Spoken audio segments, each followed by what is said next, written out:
एक घने जंगल में टूनी चिड़िया, गोरी कौवी और हरी तोती मिलकर रहा करती थीं।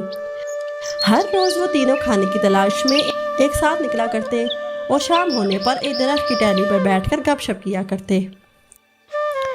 दोस्तों, सर्दियों का मौसम शुरू हो गया है। क्या तुम दोनों ने कुछ सोचा है? इसमें सोचने की क्या बात है, आग लगाकर हाथ सेकेंगे। और लकड़ियों को कहाँ रखेंगे? कैसे जलाएंगे? अपने अपने घोंसले के सामने, और कहाँ। हाँ, वही तो। उसके लिए लकड़ियाँ भी जमा करना होंगी। हाँ, अपने अपने घोंसले में रखेंगे। जब सर्दी लगेगी तो आग भी लगा लिया करेंगे। हाँ, पर मेरा घोंसला तो बहुत छोटा है। लकड़ियाँ लाकर रखूंगी तो मुझे बाहर सोना पड़ेगा। ऐसी बातें मत करो। हमें किसी ना किसी तरह लकड़ियों का इंतजाम करना होगा। कल से हमारे दो काम होंगे, एक तो हम अनाज इकट्ठा करेंगे और दूसरा लकड़ियाँ जमा करना होंगी। ठीक है, आज तो हमने अनाज जमा कर लिया है, तो चलो अब जाकर लकड़ियाँ जमा करते हैं। चिड़िया ने कहा, ना कल से जमा करेंगे। क्यों? आज से क्यों नहीं? क्या पता किस वक्त ठंड ज़्यादा हो जाए, कब बादल, कब बारिश और कब धूप निकल आए। ऐसे में अगर बर्फबारी हो जाए तो कोई अनोखी बात नहीं। इन तीनों में से कुछ भी हुआ तो नुकसान तो हमारा ही है ना। हाँ गोरी, हमें जल्द से जल्द इसका बंदोबस्त करना होगा। हमें लकड़ियों का बंदोबस्त कर लेना चाहिए। कभी कभी तो अपनी सेहत भी साथ नहीं देती। आपस में बात करने के बाद वो तीनों परिंदे जंगल में लकड़ियाँ जमा करने चली जाती हैं। पूरे जंगल में उन्हें कहीं सूखी लकड़ी दिखाई नहीं देती। पूरे जंगल में हरियाली ही हरियाली है, कहीं सूखी लकड़ी या झड़े हुए पत्ते दिखाई नहीं देते। अब हम लकड़ियों का बंदोबस्त कैसे करेंगे? अगर हमें इस जंगल में लकड़ी नहीं मिली तो हमें दूसरे जंगल में लकड़ी ढूंढने जाना होगा।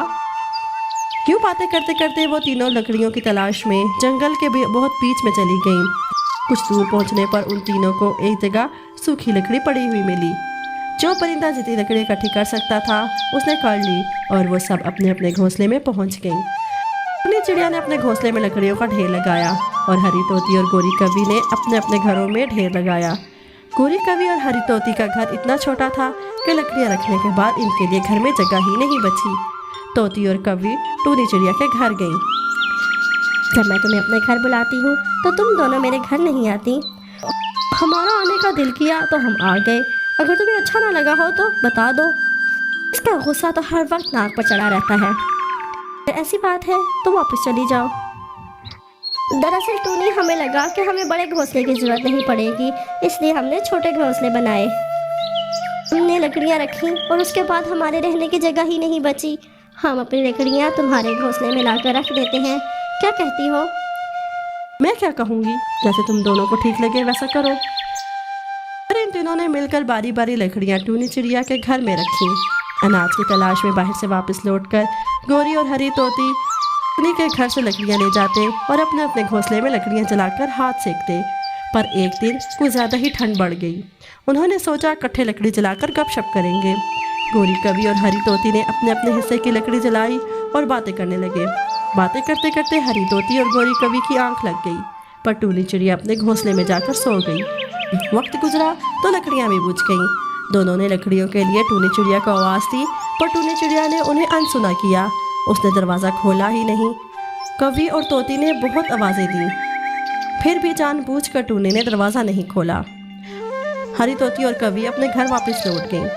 टूनी चिड़िया इस बात पर खुश हो गई कि वो अकेले ही लकड़ियाँ जलाकर बैठेगी, और अचानक लकड़ियों ने आग पकड़ ली और उसका पूरा घोंसला आग में जल गया। उसने मदद के लिए बहुत चीखा चिल्लाया और हरी तोती और गोरी कौवी ने उसकी जान बचाई। फिर टूनी को अपनी गलती का एहसास हुआ और उसने अपने दोस्तों से माफ़ी मांगी।